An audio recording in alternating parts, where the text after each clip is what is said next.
Aujourd'hui, c'est une masterclass. On a l'honneur d'avoir un validateur qui va pouvoir nous expliquer comment ça fonctionne et quelle est l'idée d'un validateur. On va voir ça ensemble et on va parler aujourd'hui d'Imperator.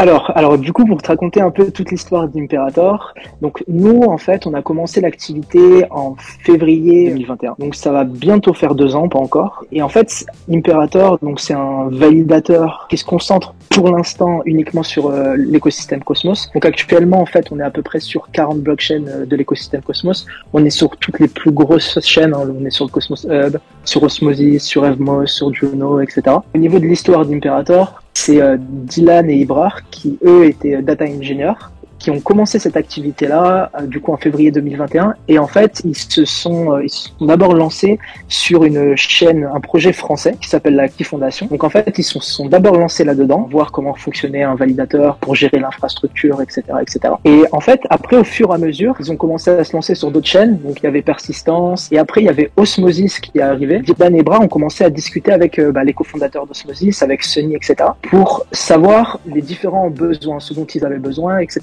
Comme Dylan en fait et Ibrar étaient tous les deux spécialisés dans le data, dans la data, c'est des ingénieurs en data. Et ben en fait, Sunny a dit qu'il aimerait bien avoir un site qui puisse répertorier en fait l'ensemble des données de la blockchain Osmosis. Et donc du coup, eux, ils ont commencé à travailler là-dessus. Ils ont créé du coup le site qui est actuellement le site info d'Osmosis, info.osmosis.zone. La partie info de Osmosis, c'est Imperator qui l'a développé. Exactement. Et en fait, si tu veux, sur Osmosis, il y a 3 en fait équipes qui sont core contributeurs. La première, c'est Sika, c'est le validateur Sika qui est le validateur de Sunny et de Dev, qui sont vraiment les cofondateurs d'Osmosis. T'as une autre équipe qui est l'équipe Kepler, donc du coup qui a créé le fameux wallet Kepler. Donc ça c'est l'équipe de Josh, c'est une équipe coréenne. Et t'as Imperator en fait qui gère toute la partie données de la blockchain Osmosis. Donc c'est les 3 équipes core d'Osmosis, ouais. Et ouais, donc du coup en fait Dylan et Ibrar ont fait le site Osmosis. Enfin après Osmosis a été un grand succès, et donc du coup en fait Sunny leur a demandé de rejoindre Osmosis. Donc ils sont aussi data engineers chez Osmosis, ils gèrent toute la partie data. Et donc du coup nous après on a été validateur sur la blockchain Osmosis, et en fait on s'est fait énormément connaître grâce au succès d'Osmosis. Donc après au fur et à mesure on a rejoint toutes les autres blockchains, hein. On a rejoint le hub en septembre 2021. D'accord, pour récapituler quand même, vous êtes un gros validateur sur le Cosmos Hub, mais vous êtes aussi partie prenante sur Osmosis, du coup. Ouais, exactement. En fait, nous, en termes de vraiment de développement dev, c'est essentiellement sur Osmosis. Nous, on a 3 grandes missions en tant que validateur. Ce qu'on fait, c'est la première mission, c'est bien sûr, on est validateur, on sécurise en fait les différentes blockchains qu'on supporte. La deuxième aussi, c'est comme notre équipe est essentiellement spécialisée en data. On gère aussi tout ce qui est, par exemple, pour des projets qui ont besoin d'API ou des choses comme ça, et on peut offrir ce type de service. Par exemple, actuellement, on a une API sur Osmosis que n'importe quel dev peut utiliser pour obtenir des datas de la blockchain Osmosis. Et la dernière, en fait, c'est on est aussi, on aide parce qu'on est aussi un validateur qui se concentre quand même pas mal sur la communauté. On a une grosse communauté, on essaye de produire pas mal de contenu, que ce soit des articles, que ce soit des petites vidéos interviews. Et donc du coup, en fait, on est aussi très communautaire. On a aussi des groupes Discord, Telegram, où on est très présent en fait pour notre communauté, pour répondre à leurs questions, etc. Et enfin, en fait, on a aussi une dernière partie où sur certains projets, comme en fait les validateurs, surtout sur Cosmos, ont quand même un poids assez important. Du coup, on a pas mal de projets qui nous demandent en fait d'être advisor en fait pour leurs projets. Donc voilà, si on peut les conseiller par exemple sur l'infrastructure, si on peut les conseiller sur peut-être la stratégie ou le marketing, etc. Et donc du coup, en fait, ça plaît énormément aux nouvelles blockchains. Et donc du coup, ce qui se passe, c'est que généralement, oui, t'as les équipes, en fait, les core teams, qui te disent, nous, on vous veut, en fait, sur notre Genesis 7. Du coup, on va déléguer une partie de ce qu'on a dans notre fondation chez vous. Qu'est-ce qu'un validateur et à quoi ça sert concrètement? Sur le stacking, sur le Cosmos Hub, on est en ce qu'on appelle du Delegate Proof of Stake. C'est-à-dire qu'on va déléguer à des validateurs. Donc, ici, Imperator, c'est un validateur auquel on va nous déléguer nos tokens, donc nos Osmosis, nos Evmos, nos Atoms, nos Creation, ce que vous voulez, on les délègue auprès d'Imperator et eux, ils vont du coup faire ce travail de validation. C'est bien ça, hein? Exactement, ouais. En fait, si tu veux, un validateur, ça a deux rôles principaux.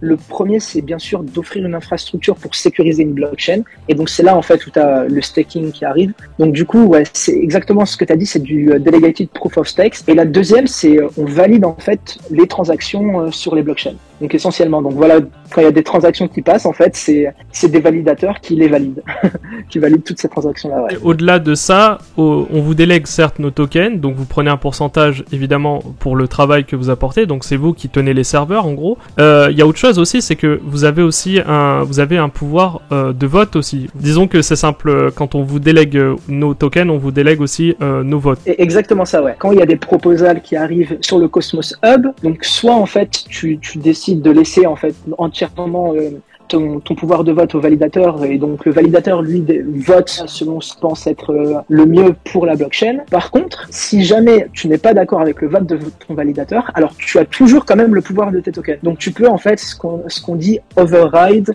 le vote de ton validateur si tu n'es pas d'accord. C'est-à-dire que je sais pas, sur une proposal, ton validateur a dit oui et toi t'es pas forcément d'accord avec ce vote-là. Donc toi en fait tu peux voter, aller directement sur ton Keplr Wallet et voter. Et donc du coup en fait les tokens que toi tu avais chez ce validateur-là, ça va supprimer en fait le vote oui du validateur et ça va compter non parce que toi tu as décidé de voter non. Ça coûte combien un validateur Atom à l'heure actuelle? Ouais, ça coûte 600 000, ouais. D'accord, ok. 600 000. Eh bien, c'est pas donné à tout le monde. Faut dire quelque chose aussi, c'est que certes ça coûte 600 000, mais la logique derrière n'est pas du tout la même quand vous créez votre node. Quand vous créez un node sur Horizen, sur ETH ou autre, là vous allez le faire pour vous et pas pour les autres. Là c'est une logique pro, j'imagine. Il y a plus une logique professionnelle quand on crée un validateur. C'est entièrement ça, ouais. Mais généralement, en fait, si tu as quand même une réputation et que tu connais en fait des gens, des core teams qui ont énormément d'argent, alors du coup, c'est pas toi en fait qui va dépenser les 600 000, c'est t'as ces core teams là qui peuvent déléguer, ouais, par exemple, je sais pas, 1 million, par exemple, sur ton node pour te faire rentrer dans l'active set. Je vois, oui. Oui, non, c'est sûr que quand on peut déléguer, forcément, c'est plus facile de déléguer à un validateur. Ouais. Il y a une question qui vient juste après celle-ci, à savoir quels sont les risques pour l'utilisateur de déléguer à un validateur, à un mauvais validateur, entre parenthèses. C'est vrai que les délégateurs n'ont pas forcément conscience en fait des risques qu'il y a sur un validateur. Alors en fait, il y a essentiellement, on va dire, deux risques chez un validateur. Le premier, c'est le soft slashing. Alors le soft slashing, c'est quand ton validateur en fait a une très mauvaise performance, du coup il est slashé, c'est-à-dire qu'on va lui brûler en fait un certain pourcentage des atomes en fait qu'il a sur ses nodes. Et un soft slashing en fait ça va dépendre de la chaîne. Généralement on va dire que c'est entre 0,01% et 0,05% en fait qui est brûlé. Donc un délégateur, s'il a délégué chez un validateur qui se fait soft slasher, bah, il va perdre en fait entre 0,01% et 0,05% de l'argent qu'il a déposé chez ce validateur-là. L'autre risque, c'est le hard slashing. Et le hard slashing, donc ça c'est la plus grosse perte, c'est quand un validateur signe 2 fois le même bloc. Et ça c'est un très gros risque en fait, c'est considéré comme de la manipulation de blockchain. Et donc en fait directement en fait le validateur est slashé. Quand il y a ça en fait, le délégateur perd entre 5% et 10% de ce qu'il a déposé chez le validateur. Donc c'est pour ça en fait qu'il faut vraiment discuter en fait avec les validateurs pour bien comprendre. Déjà, il faut faire attention quand on regarde par exemple Nitscan, voir si le validateur a une bonne performance, voir s'il a déjà une bonne réputation, s'il est connu, qu'il sait gérer cette infrastructure-là, si on voit qu'il est sur plusieurs blockchains déjà, si on voit que l'uptime est très bien. C'est pour ça que nous, on essaie quand même d'être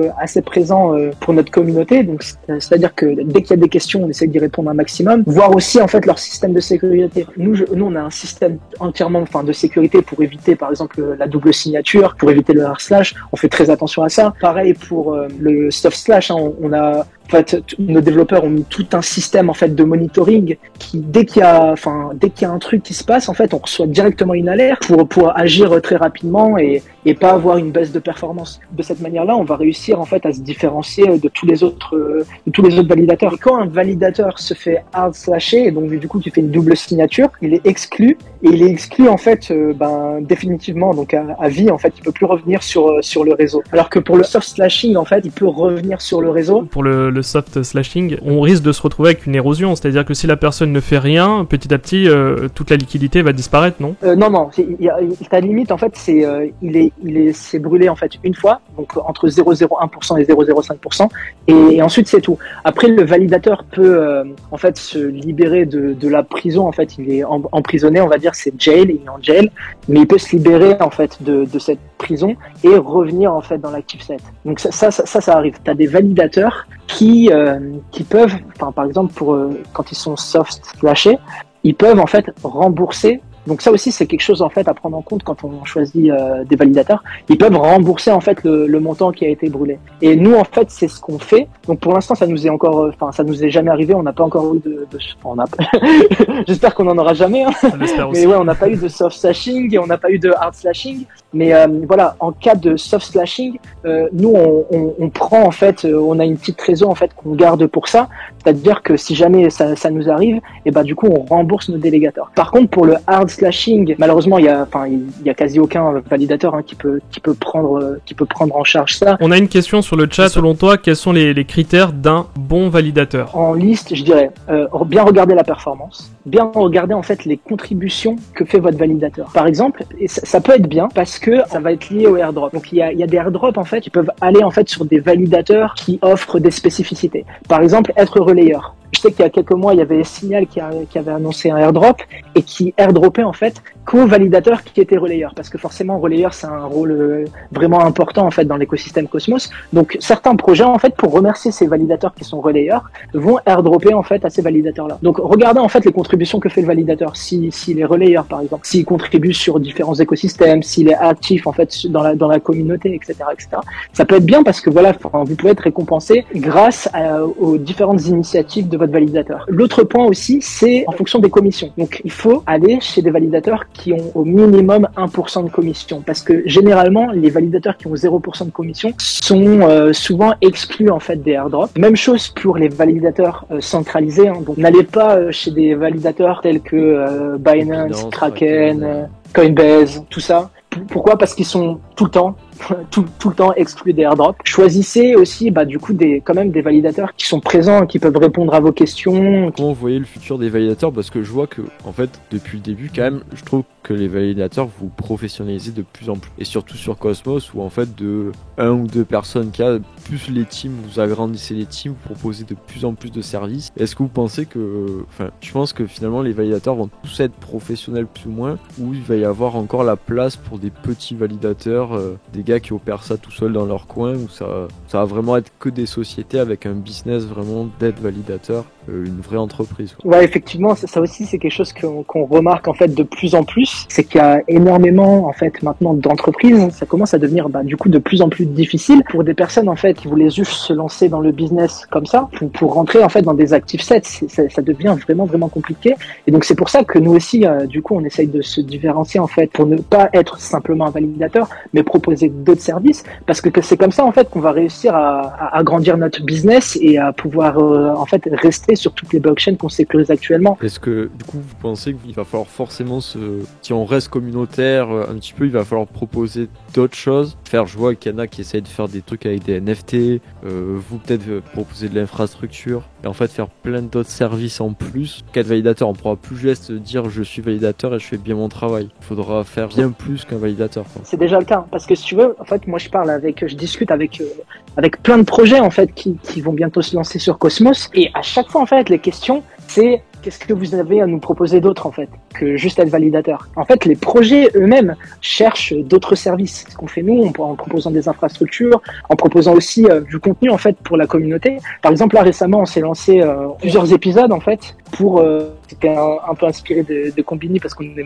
bien le format et on l'a appliqué en fait à la crypto et donc du coup à l'écosystème Cosmos. Du coup, on fait des petites interviews genre 2-3 minutes avec les fondateurs de projets pour qu'ils expliquent leur projet et que nous en fait via Imperator on fait connaître leur projet à l'ensemble de la communauté Cosmos. Mais tu vois, c'est toutes ces activités là qu'on fait qui fait qu'à la fin en fait le projet va vouloir de nous en tant que validateur. Ouais. J'ai 2 questions déjà. Est-ce que c'est rentable un validateur? Et ensuite j'ai une question aussi de Kaiser Sosé qui dit comment gérez-vous l'impact du coût électrique actuel par rapport aux filles, aux migrations de l'infrastructure dans d'autres pays ou pas? Après, je pense qu'au niveau des serveurs, ça doit pas, enfin, certes, il y a une augmentation des prix, mais comme vous êtes des validateurs, vous n'êtes pas des mineurs, ça a pas non plus un coût extraordinaire au niveau électrique, je pense. Après, c'est que mon avis. En fait, au niveau des serveurs, ouais. Alors, du coup, ça aussi, c'est quelque chose, en fait, fait vraiment très attention à ça. Nous, on n'a pas des serveurs chez nous. Nous, on est chez les data centers. Au niveau des serveurs, on fonctionne principalement avec OVH, AWS, Google Cloud Platform, et on est en train, en fait, d'en ajouter au fur et à mesure, parce que vraiment, notre objectif n'est pas être exposé à un seul fournisseur, c'est vraiment pas bien. Au niveau des serveurs, nous, on reste principalement en Europe, et c'était pas le cas avant. En fait, avant, on était un peu partout dans le monde, c'est-à-dire qu'on était aussi en Australie, on était aussi aux États-Unis, on était aussi à Singapour, etc., etc. Maintenant, en fait, on a changé un peu notre infrastructure pour se recentrer un peu plus sur l'Europe. Et pourquoi, en fait, on a changé ça? Parce que, en fait, on a des blockchains qui demandent, en fait, de plus en plus de capacité, en fait, au niveau des block time. Et on a remarqué, en fait, que pour nos serveurs qui étaient vraiment éloignés de notre localisation, et bah, du coup, en fait, de temps en temps, ça nous arrivait de louper des blocs. Pourquoi? Parce qu'il y avait un décalage, en fait, avec notre serveur, avec notre position et le serveur qui se trouvait, par exemple, en Australie. Donc, du coup, en fait, on a voulu recentrer un peu tout ça proche de notre localisation pour pouvoir, en fait, ne pas louper de blocs pour les blockchains qui sont vraiment, vraiment très demandantes. Et ça arrive, en fait, de plus en plus parce qu'on va avoir, Sei, on a du coup Jira, on va avoir Nibiru aussi qui arrive, qui demande, en fait, un block time sous les 1 seconde. Donc, du coup, on est obligé de faire ça, ouais. Alors, est-ce que le business de validateur est rentable en lui-même? Ça va vraiment dépendre, en fait, sur quelle blockchain tu te trouves. Nous, on a des blockchains où on est clairement en perte, en fait. C'est les plus petites blockchains qu'on gère. Enfin, on est clairement en perte. Et d'autres blockchains en fait qui sont très rentables. Par exemple, mais après, enfin, il y a des blockchains en fait où des validateurs sont très très rentables aussi parce qu'ils prennent des très grosses commissions. Nous, on n'a pas besoin en fait de prendre des très grosses commissions parce qu'on est une petite équipe. Et donc ça aussi, c'est un avantage qui permet de nous différencier en fait des plus gros validateurs comme les Figment, etc. C'est qu'on est une petite équipe. Du coup, on n'a pas forcément besoin en fait d'énormément de fonds en fait pour se payer. Du coup, là où on a un avantage compétitif, c'est qu'on a des frais beaucoup plus attractifs. Par exemple, sur le Cosmos Hub, on est sur du 1%, tandis que les plus gros validateurs prennent, je sais pas, du 8%, du 10%, etc. Donc voilà, en fait, c'est comme ça qu'on va se différencier. Les blockchains où on est le plus rentable, actuellement c'est Axelar. On a Axelar, on a Evmos, on a Juno aussi, Osmosis et le Cosmos Hub, ouais. Mais je crois que notre plus rentable actuellement, c'est Axelar. Ouais. Et est-ce que du coup, les blockchains pas rentables, c'est pas vraiment un risque qu'en fait elles disparaissent parce que vous n'avez aucun intérêt à les faire tourner en fait. Si tous les validateurs perdent de l'argent ou la grande majorité perd de l'argent à valider ces chaînes, et surtout là, si on se dirige, je l'espère pas, mais vers des années de bear market, à terme, ces chaînes ils vont être obligés de pas être sur Cosmos et peut-être d'avoir un smart contract ou de repasser autre part pour leur sécurité en fait. Ouais, clairement. Et nous, on avait commencé aussi à faire des annonces. En fait, on a dû sortir de certaines blockchains. Pourquoi? Parce qu'en fait, on était en perte depuis plusieurs mois en fait sur ces blockchains-là, et on voyait pas en fait de la part des équipes quelque chose qui faisait que ils allaient continuer à développer sur ces blockchains. Et clairement, en fait, c'est pour les projets en fait qui arrivent pas à forcément attirer des utilisateurs, à attirer de l'activité en fait sur leur blockchain, ils vont tendre en fait à mourir, ouais, clairement.